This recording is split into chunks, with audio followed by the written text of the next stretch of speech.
사랑하는 여러분, 오늘도 이렇게 함께할 수 있어서 참 감사합니다. 요즘 마음이 어떠신가요? 혹시 누군가에게 상처받은 일은 없으신지요?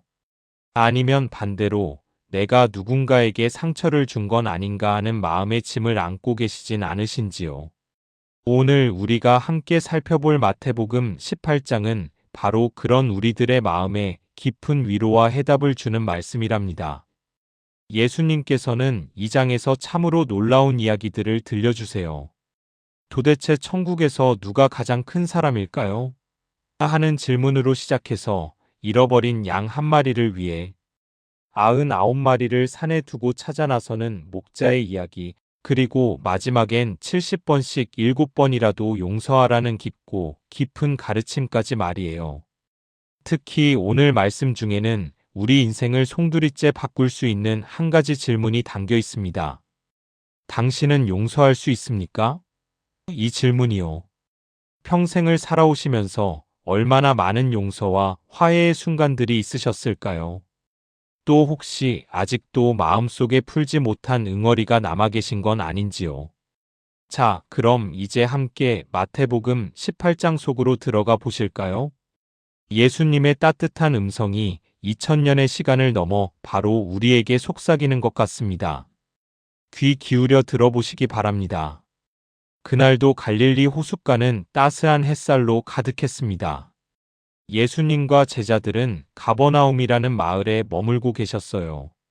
그런데 갑자기 제자들 사이에서 이상한 논쟁이 벌어지기 시작했습니다. 목소리가 점점 커지더니 급기야 서로 얼굴을 붉히며 다투는 지경에 이르렀지요.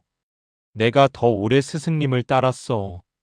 아니야, 내가 더 많은 일을 했다고. 제자들은 서로 자기가 더 높은 자리에 있어야 한다고 우기고 있었습니다. 참 우습죠? 예수님 바로 곁에 있으면서도 정작 예수님의 마음은 헤아리지 못하고 있었으니까요. 마치 우리네 인생살이와 똑같지 않습니까? 가장 가까이 있는 사람의 마음을 가장 모르는 게 사람이거든요. 드디어 제자들이 예수님께 다가왔습니다. 그들은 조심스럽게 하지만 은근히 기대에 찬 목소리로 물었어요. 스승님, 천국에서는 누가 제일 큰 사람입니까? 이 질문을 들으신 예수님의 마음은 어땠을까요? 아마도 살짝 쓸쓸하셨을 겁니다. 그토록 사랑과 섬김을 가르쳐 왔는데 제자들은 여전히 누가 더 높은가, 누가 더 큰가 하는 데만 관심이 있었으니까요. 하지만 예수님은 화를 내시거나 야단을 치지 않으셨습니다. 대신 정말 놀라운 방법으로 가르침을 주셨지요. 예수님께서 주위를 둘러보시더니 근처에서 놀고 있던 한 어린아이를 부르셨습니다. 아마도 대여섯 살쯤 되었을까요? 새까만 눈망울을 반짝이며 뛰어놀던 그 아이는 예수님의 부르심을 받고 총총히 달려왔어요. 예수님께서 그 아이를 품에 안으시고 제자들 한가운데 세우셨습니다. 진실로 너희에게 말하노니 너희가 돌이켜 어린아이들과 같이 되지 아니하면 결단코 천국에 들어가지 못하리라. 예수님의 목소리는 단호하셨지만 그 안에 담긴 사랑은 한없이 따뜻했습니다. 제자들은 잠시 말문이 막혔어요. 어린아이처럼 되라니요? 그게 무슨 뜻일까요? 어린아이를 한번 생각해 보세요. 아이들은 순수합니다. 자기가 얼마나 대단한지, 남보다 얼마나 나은지 따지지 않아요. 엄마 아빠가 주는 밥을 당연하게 받아먹고, 넘어지면 울고, 기쁘면 웃습니다. 자기 힘으로 뭘 해보겠다고 우기지 않아요. 그냥 사랑받는 걸 받아들이고, 도움이 필요하면 솔직하게 손을 내밀지요. 예수님께서 말씀하신 건 바로 그겁니다. 하나님 앞에서 우리는 모두 어린아이 같은 존재예요. 우리가 아무리 많이 배우고 오래 살고 돈을 많이 벌어도 하나님 앞에선 다 마찬가지랍니다. 우리를 살리시는 분은 하나님이시고 우리는 그저 그 사랑을 받아들이는 자녀들이거든요. 그러므로 누구든지 이 어린아이와 같이 자기를 낮추는 그이가 천국에서 큰 자니라. 낮춘다는 말이에요. 참 어려운 말씀이죠. 우리는 평생을 높아지려고 애쓰며 살아왔잖아요. 더 좋은 직장, 더 큰 집, 더 많은 인정. 그런데 예수님은 정반대로 말씀하세요. 낮아지라고요. 자기를 낮추는 사람이 천국에서 큰 사람이라고요. 그런데 말씀은 여기서 그치지 않습니다. 예수님께서 계속해서 말씀하셨어요. 또 누구든지 내 이름으로 이런 어린아이 하나를 영접하면 곧 나를 영접함이니. 가만히 생각해보면 참 놀라운 말씀입니다. 작고 보잘것없어 보이는 어린아이 하나를 소중히 여기는 것이 바로 예수님을 소중히 여기는 거라는 뜻이에요. 우리 주변에도 그런 사람들이 많지 않습니까? 세상이 별로 주목하지 않는 작고 약한 사람들 말이에요. 가난한 사람, 병든 사람, 외로운 사람. 예수님은 그런 사람들을 돌보는 것이 바로 당신을 섬기는 거라고 하셨어요. 그러고 나서 예수님의 목소리가 갑자기 엄숙해졌습니다. 마치 천둥 소리처럼 무게 있는 경고의 말씀이 이어졌지요. 누구든지 나를 믿는 이 작은 자 중 하나를 실족하게 하면 차라리 연자 맷돌이 그 목에 달려서 깊은 바다에 빠뜨려지는 것이 나으니라. 연자 맷돌이라는 건 당시에 곡식을 빻을 때 쓰던 아주 큰 돌입니다. 사람 혼자서는 들 수도 없을 만큼 무겁고 컸어요. 그런 돌이 목에 매달려 바다에 빠진다면 상상만 해도 끔찍하지 않습니까? 그런데 예수님께서는 그게 차라리 낫다고 말씀하신 거예요. 약한 사람을 넘어지게 하는 것보다는요. 여기서 실족하게 한다는 말은 무슨 뜻일까요? 믿음을 갖고 있는 사람, 하나님을 따르려는 사람을 죄로 빠뜨리거나 믿음에서 떠나게 만드는 걸 의미합니다. 나쁜 말로 상처를 주거나 나쁜 행동으로 본을 보이거나 잘못된 가르침으로 길을 잃게 만드는 것이지요. 생각해 보세요. 우리가 무심코 던진 한마디가 누군가의 믿음을 흔들 수도 있습니다. 교회 다니는 사람이 왜 그래? 이런 말을 들은 사람이 교회를 떠날 수도 있어요. 우리의 작은 거짓말이나 이기적인 행동이 누군가에겐 큰 실망이 될 수도 있거든요. 예수님께서 특히 이 작은 자 중 하나라고 하신데 주목해 보세요. 작은 자예요.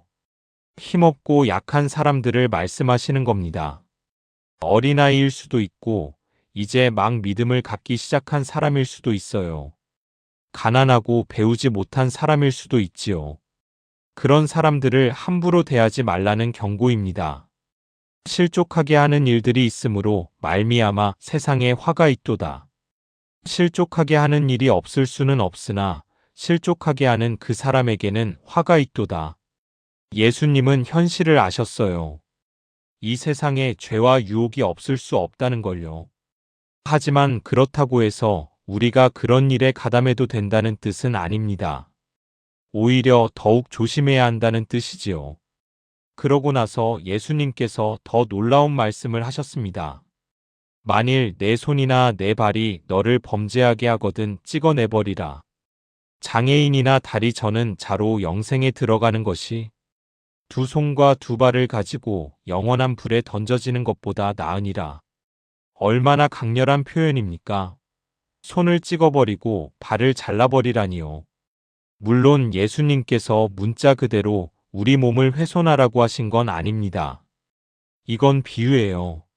하지만 그만큼 강한 비유를 쓰신 이유는 죄를 얼마나 심각하게 여겨야 하는지 보여주시려는 거였어요. 손과 발은 우리 몸에서 참 중요한 부분이죠. 손이 없으면 물건을 잡을 수 없고 발이 없으면 걸을 수 없어요. 하지만 예수님께서는 말씀하십니다. 그런 중요한 것이라도 만약 그게 우리를 죄로 이끈다면 과감히 버리라고요. 실제로 우리 인생에서 그런 것들이 있지 않습니까? 나쁜 습관, 해로운 관계, 잘못된 욕심. 그것들이 비록 당장은 편하고 좋아 보여도 결국은 우리를 파멸로 이끌 수 있어요. 그럴 땐 아무리 아깝고 소중해 보여도 과감하게 끊어내야 합니다. 마치 썩은 부분을 도려내야 온몸이 건강해지는 것처럼요. 만일 내 눈이 너를 범죄하게 하거든 떼어내버리라. 한 눈으로 영생에 들어가는 것이 두 눈을 가지고 지옥 불에 던져지는 것보다 나으니라. 눈도 마찬가지예요. 우리는 눈으로 세상을 봅니다. 얼마나 소중한 감각기관입니까? 하지만 그 눈이 우리를 잘못된 곳으로 이끈다면 보지 말아야 할 것을 보게 만들고 탐욕과 시기를 불러일으킨다면 차라리 그런 것들을 보지 않는 게 낫다는 말씀이에요. 이 말씀을 들으시면서 혹시 너무 무섭고 두렵게 느껴지시나요? 하지만 이건 예수님의 깊은 사랑에서 나온 경고랍니다. 사랑하는 자식이 위험한 길로 가려고 할 때 부모가 엄하게 꾸짖는 것과 같아요. 그 속에는 제발 다치지 마라, 제발 잘못된 길로 가지 마라 하는 애절한 마음이 담겨 있는 거예요.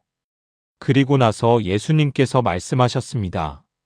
삼가 이 작은 자 중에 하나도 없인 여기지 말라. 너희에게 말하노니 그들의 천사들이 하늘에서 하늘에 계신 내 아버지의 얼굴을 항상 배옵느니라. 와, 이 얼마나 놀라운 말씀입니까? 작고 보잘것없어 보이는 사람들, 세상이 무시하고 지나치는 사람들에게도 하나님께서 천사를 붙여주셨다는 거예요.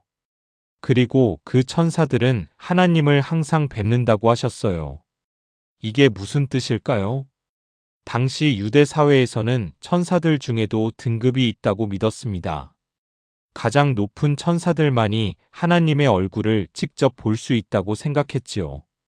그런데 예수님께서는 바로 그 최고의 천사들이 작은 자들을 지키고 있다고 말씀하신 거예요. 하나님께서 그들을 얼마나 소중히 여기시는지 알 수 있는 대목이지요. 여러분, 우리 주변의 작은 사람들을 한번 떠올려 보세요. 힘없는 사람, 가난한 사람, 병든 사람, 외로운 사람. 혹시 그들을 무시하거나 업신여긴 적은 없으신가요? 그들 한 사람 한 사람에게 하나님의 천사가 함께한다는 걸 기억하시기 바랍니다. 그리고 예수님께서 정말 아름다운 이야기 하나를 들려주셨습니다. 잃어버린 양에 관한 이야기예요. 너희 생각에는 어떠하냐?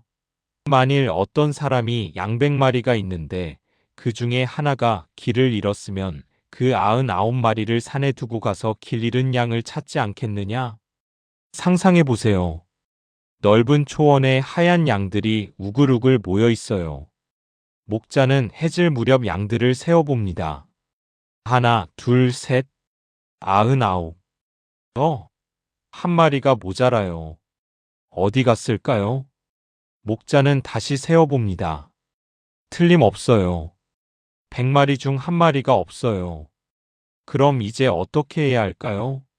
99마리나 있으니까 한 마리쯤이야 뭐 괜찮다고 생각할까요? 아니면 밤이 어두워지기 전에 집으로 가는 게 낫다고 판단할까요? 아닙니다. 그 목자는 99마리를 산에 두고 길 잃은 양 한 마리를 찾으러 나섭니다. 캄캄한 산길을 위험을 무릅쓰고 그 한 마리를 위해서요. 만일 찾으면 진실로 너희에게 이르노니 길을 잃지 아니한 99마리보다 이것을 더 기뻐하리라. 찾았어요. 목자가 가시덤불 사이에서 떨고 있는 양을 발견했어요. 상처투성이가 되어 있고 겁에 질려서 울고 있어요. 목자는 그 양을 조심스럽게 안아 올립니다. 그리고 기뻐하지요. 99마리가 안전하게 있는 것보다 이 한 마리를 찾은 것을 더 기뻐한답니다. 이상하지 않나요? 수학적으로 생각하면 맞지 않는 것 같아요. 99대 1이면 당연히 99가 더 중요한 거 아닌가요? 하지만 사랑의 수학은 다릅니다. 진짜 사랑은 숫자로 계산하지 않거든요. 이와 같이 이 작은 자 중에 하나라도 잃는 것은 하늘에 계신 너희 아버지의 뜻이 아니니라. 하나님께는 한 사람 한 사람이 다 소중합니다. 수많은 사람들 중 하나가 아니에요. 각각이 다 유일한 존재예요. 혹시 여러분 중에 나 같은 사람은 아무도 관심 없을 거야 하고 생각하시는 분 계신가요? 아닙니다. 하나님께서는 바로 당신을 찾으시는 목자이십니다. 당신이 길을 잃고 헤맬 때, 어둠 속에서 떨고 있을 때, 하나님께서는 당신을 찾으러 오세요. 우리 인생도 그렇지 않습니까? 자식을 키워보신 분들은 아실 거예요. 자식이 10명이 있어도 한 명 한 명이 다 소중하지요. 9명이 집에 있어도 한 명이 밤늦게까지 안 들어오면 마음이 편치 않아요. 그 한 명이 걱정되어서 잠을 이루지 못하지요. 하나님의 마음이 바로 그렇다는 거예요. 그 다음에 예수님께서 형제 사이의 문제를 다루는 방법에 대해 말씀하셨습니다. 이건 참 실제적이고 구체적인 가르침이에요. 내 형제가 죄를 범하거든 가서 너와 그 사람과만 상대하여 권고하라. 만일 들으면 내가 내 형제를 얻은 것이요. 누군가 잘못을 했을 때 우리는 보통 어떻게 하나요? 다른 사람들에게 먼저 이야기하죠. 그 사람이 말이야 하면서 여기저기 소문을 내요. 혹은 그 사람을 피하거나 적대시하기도 합니다. 하지만 예수님께서는 다르게 하라고 하세요. 먼저 그 사람과 단둘이 만나라고 하세요. 다른 사람들이 없는 곳에서 조용히 이야기하라는 거예요. 이게 얼마나 지혜로운 방법입니까? 다른 사람들 앞에서 지적하면 그 사람은 창피를 당하고 자존심이 상해요. 그럼 변명하거나 화를 내기 쉽지요. 하지만 단둘이 있으면 마음을 열고 대화할 수 있어요. 그리고 그 목적을 보세요. 내 형제를 얻은 것이라고 하셨어요. 꾸짖거나 벌을 주려는 게 아니에요. 그 사람을 회복시키고 관계를 바로잡으려는 거예요. 이게 진짜 사랑 아닙니까? 만일 듣지 않거든 한두 사람을 데리고 가서 두세 증인의 입으로 말마다 확증하게 하라. 그래도 듣지 않으면 어떻게 할까요? 포기하나요? 아니에요. 이번에는 몇 사람을 더 데리고 가라고 하세요. 이건 그 사람을 몰아세우려는 게 아니에요. 오히려 더 많은 사람들이 사랑으로 권면하고 또 상황을 정확히 파악하기 위함이지요. 만일 그들의 말도 듣지 않거든 교회의 말하고 교회의 말도 듣지 않거든 이방인과 세리와 같이 여기라. 마지막 단계예요. 교회 공동체에 알리고 그래도 듣지 않으면 그때는 그 사람을 이방인이나 세리처럼 대하라고 하세요. 이게 무슨 뜻일까요? 완전히 버리라는 뜻은 아니에요. 이방인이나 세리는 유대 공동체밖에 있는 사람들을 의미해요. 즉, 그 사람이 스스로 공동체를 떠난 것으로 여기라는 뜻이지요. 하지만 그렇다고 해서 미워하거나 증오하라는 게 아니에요. 여전히 기도하고 돌아오기를 기다리는 거예요.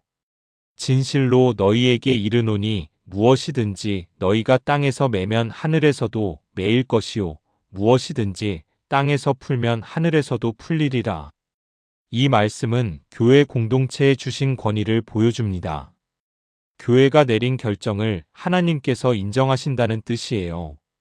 물론 이건 교회가 하나님의 뜻에 따라 올바르게 판단할 때를 말하는 거예요. 함부로 권력을 휘두르라는 게 아니라 하나님의 마음으로 분별하라는 뜻이지요. 진실로 다시 너희에게 이르노니 너희 중에 두 사람이 땅에서 합심하여 무엇이든지 구하면 하늘에 계신 내 아버지께서 그들을 위하여 이루게 하시리라. 두세 사람이 내 이름으로 모인 곳에는 나도 그들 중에 있느니라. 이 얼마나 놀라운 약속입니까? 두세 사람만 모여도 그곳에 예수님께서 함께 하신다고 하세요. 거창한 예배당이 필요 없어요. 많은 사람이 필요 없어요. 진심으로 주님의 이름으로 모이면 그곳이 바로 성전이에요. 그때 베드로가 앞으로 나왔습니다. 아마도 한참을 고민하다가 용기를 내어 물었나 봐요. 주여, 형제가 내게 죄를 범하면 몇 번이나 용서하여 주리이까? 7번까지 하오리이까? 베드로는 나름 관대하다고 생각했을 겁니다. 당시 랍비들의 가르침에 따르면 3번까지 용서하면 충분했거든요. 그런데 베드로는 그 2배가 넘는 7번을 말했어요. 스승님, 제가 정말 관대하죠? 하는 마음이었을지도 몰라요. 하지만 예수님의 대답은 베드로의 예상을 완전히 뛰어넘었습니다. 7번뿐 아니라 7번을 70번까지라도 할지니라. 7번의 70을 곱하면 490번입니다. 누가 그렇게까지 셀 수 있겠어요? 예수님의 요점은 바로 그거예요. 횟수를 세지 말라는 거죠. 무제한으로 용서하라는 말씀이에요. 우리는 이 말씀을 듣고 속으로 생각할지도 몰라요. 그게 가능해? 같은 사람이 계속 나를 괴롭히는데 어떻게 계속 용서해? 맞아요. 인간의 힘으로는 불가능해요. 하지만 하나님의 은혜로는 가능합니다. 그래서 예수님께서 비유 하나를 들려주셨어요. 이 이야기는 정말 우리 가슴을 뭉클하게 만들면서도 동시에 뜨끔하게 만드는 이야기랍니다. 그러므로 천국은 그 종들과 결산하려 하던 어떤 임금과 같으니 한 임금님이 계셨어요. 부하들에게 돈을 빌려주었는데 이제 그걸 돌려받으려고 결산을 하기 시작했어요. 그런데 한 종이 끌려왔는데 그가 진 빚이 얼마냐면 1만 달란트였어요. 1만 달란트요. 이게 얼마나 큰 돈인지 아세요? 한 달란트는 당시 노동자가 약 20년 동안 일해야 벌 수 있는 돈이었어요. 1만 달란트면 계산해 보세요. 20만 년치 월급이에요. 평생 100번을 살아도 갚을 수 없는 어마어마한 빚이에요. 갚을 것이 없는지라 주인이 명령하여 그 몸과 아내와 자식들과 모든 소유를 다 팔아갖게 하라 하니 그럴 수밖에 없었어요. 빚을 갚을 길이 전혀 없었으니까요. 그 종과 가족들은 노예로 팔려갈 처지가 되었어요. 상상해 보세요. 한순간에 모든 걸 잃게 된 거예요.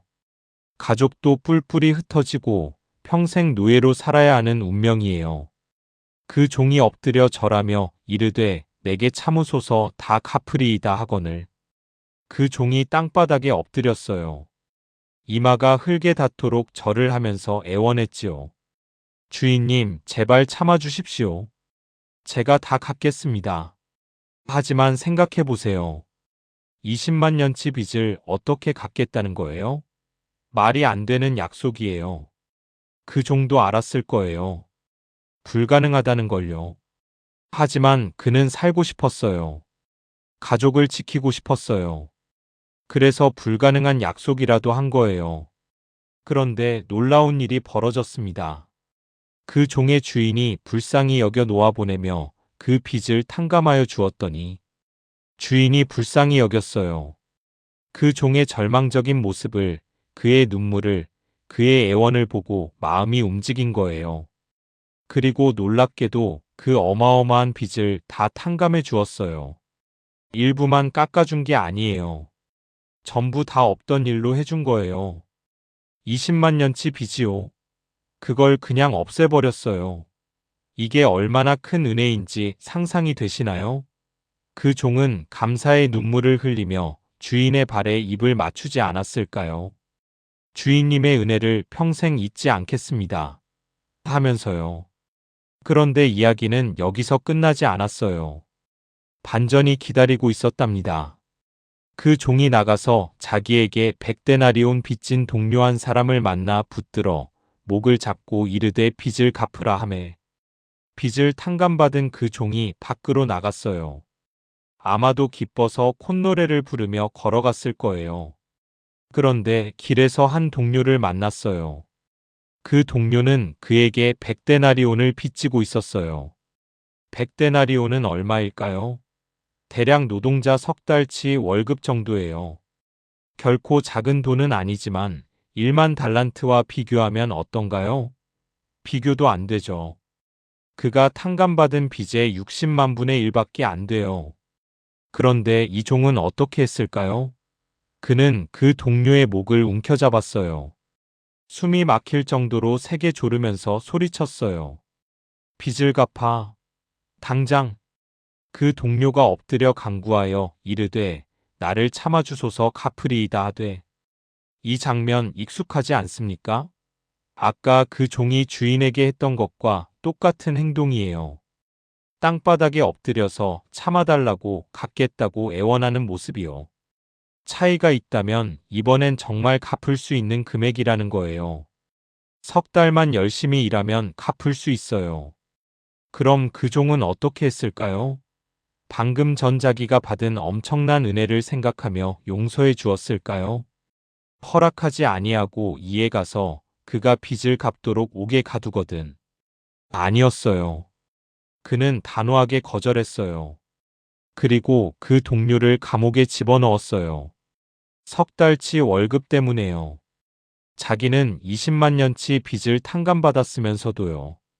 그 동료들이 그것을 보고 몹시 딱하게 여겨 주인에게 가서 그 일을 다 알리니 다른 동료들이 이 광경을 보았어요. 그들은 분노했어요. 어떻게 그럴 수가 있나? 방금 그렇게 큰 은혜를 입었으면서 그들은 주인에게 달려가서 이 일을 다 고했어요.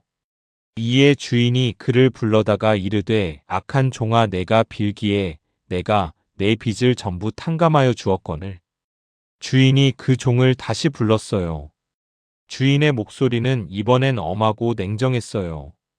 악한 종아, 처음엔 불쌍히 여겼지만 이제는 악하다고 부르고 있어요. 왜 그럴까요? 내가 너를 불쌍히 여김과 같이 너도 내 동료를 불쌍히 여김이 옳지 아니하냐? 이게 핵심이에요. 우리가 받은 것을 다른 사람에게도 베풀어야 한다는 거예요. 하나님께 큰 용서를 받았으면 우리도 다른 사람을 용서해야 해요. 크나큰 사랑을 받았으면 우리도 다른 사람을 사랑해야 하는 거예요. 주인이 노하여 그 빚을 다 갚도록 그를 옥졸들에게 넘기니라. 결과는 비참했어요. 처음에 면제받았던 그 어마어마한 빚이 다시 살아났어요. 그리고 그는 감옥에 갇혔지요. 이번에는 정말로 평생을 갇혀 지내야 할 처지가 되었어요. 예수님께서 이 이야기를 마치시며 말씀하셨어요. 너희가 각각 마음으로부터 형제를 용서하지 아니하면 나의 하늘 아버지께서도 너희에게 이와 같이 하시리라. 참 무서운 말씀이죠. 하지만 동시에 너무나 당연한 말씀이기도 해요. 생각해 보세요. 우리는 하나님께 얼마나 큰 용서를 받았습니까? 우리의 모든 죄, 모든 허물을 다 용서받았어요. 그게 얼마나 큰 은혜인지 아세요? 1만 달란트요. 우리가 하나님께 진 빚이 바로 그래요. 평생을 살아도 100번을 다시 태어나도 갚을 수 없는 빚이에요. 그런데 하나님께서 그걸 다 탕감해 주셨어요. 예수님의 십자가로요. 그럼 우리가 다른 사람들에게 용서해야 할 것들은 뭘까요? 100데나리온이에요. 물론 그것도 아파요. 상처받은 일, 억울한 일, 화나는 일들. 그게 결코 쉽지 않다는 거 알아요. 하지만 하나님께 받은 것과 비교하면 어떤가요? 여러분, 혹시 지금 용서하지 못하고 있는 사람이 있으신가요? 마음에 응어리가 맺힌 일이 있으신가요? 그 사람을 생각하면 지금도 화가 치밀어 오르시나요? 저도 압니다. 용서가 쉽지 않다는 거요. 특히 깊이 상처받았을 때는 더욱 그래요. 하지만 기억하세요. 우리가 용서하지 않고 미움을 품고 있으면 가장 고통받는 사람은 바로 우리 자신이에요. 미움은 우리 마음을 갉아먹어요. 우리의 기쁨을 빼앗아가요. 용서한다는 건 그 사람이 한 일이 괜찮다고 말하는 게 아니에요. 잘못을 덮어주는 것도 아니에요. 용서는 내 마음의 짐을 내려놓는 거예요. 그 사람에 대한 미움과 분노를 하나님께 맡기는 거예요. 쉽지 않을 거예요. 당장 오늘 용서하기로 결심했다고 해서 내일 아침에 모든 게 해결되진 않아요. 용서는 과정이에요. 하루하루 조금씩 그 사람을 위해 기도하고 그 사람에 대한 좋은 것을 생각하려고 노력하는 거예요.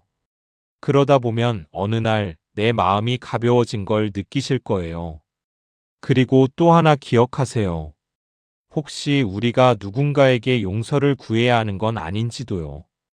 혹시 내가 누군가에게 상처를 준 건 아닌지, 내가 먼저 사과해야 하는 건 아닌지도 생각해 보세요. 마태복음 18장은 이렇게 끝이 납니다. 하지만 이 말씀은 우리 마음속에 계속 울려 퍼지지요. 어린아이처럼 겸손하라는 말씀, 작은 자를 귀하게 여기라는 말씀, 잃어버린 양 하나를 찾으시는 하나님의 사랑, 그리고 무엇보다 끝없이 용서하라는 말씀이요. 생각해 보세요. 우리 인생에서 가장 아름다운 순간들은 언제였나요? 누군가를 용서하고 화해했을 때, 누군가의 용서를 받았을 때, 서로 품고 있던 미움을 내려놓고 다시 손을 잡았을 때, 그때가 아니었나요? 우리 모두는 다 연약한 사람들이에요. 완벽한 사람은 아무도 없어요. 다들 실수하고 잘못하고 서로에게 상처를 주면서 살아가요. 하지만 그 가운데서도 용서하고 사랑하며 살 수 있다면 그게 바로 천국 아닐까요? 예수님께서 우리에게 보여주신 건 바로 그거예요. 우리가 죄인이었을 때 우리를 위해 십자가에 달리신 사랑. 그 사랑을 받은 우리가 이제는 서로 사랑하며 살아가는 거예요. 마태복음 18장을 묵상하면서 우리 마음속 깊은 곳을 한번 들여다보시기 바랍니다. 혹시 버려야 할 교만은 없는지, 귀하게 여겨야 할 작은 사람은 누구인지, 용서해야 할 사람은 누구인지요. 그리고 무엇보다 하나님께서 우리를 얼마나 사랑하시는지 다시 한번 느껴보세요. 우리 한 사람 한 사람을 찾아 헤매시는 선한 목자의 마음을, 우리의 모든 빚을 탕감해 주시는 자비로운 왕의 마음을요. 사랑하는 여러분, 오늘 이 말씀이 우리 마음에 깊이 새겨지기를 바랍니다. 그리고 이 말씀대로 살아가는 우리가 되기를 소망합니다. 겸손한 마음으로 작은 자를 귀히 여기며 끝없이 용서하는 삶을요. 하나님의 은혜가 여러분 한 분 한 분과 함께 하시기를 기도합니다.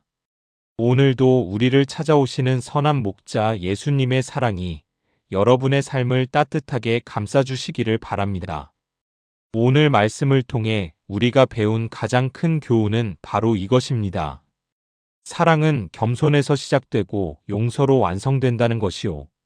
우리가 얼마나 큰 사랑을 받았는지 기억할 때 우리도 다른 사람을 사랑하고 용서할 수 있게 됩니다.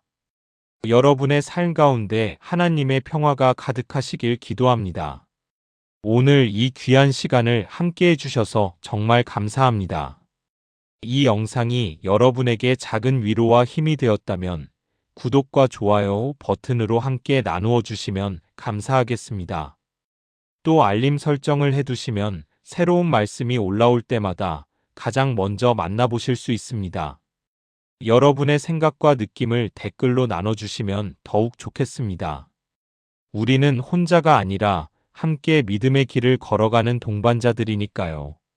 다음 시간에도 더 좋은 말씀으로 찾아뵙겠습니다. 건강하시고 평안하시길 바랍니다. 하나님의 사랑이 늘 함께 하시기를 기도합니다.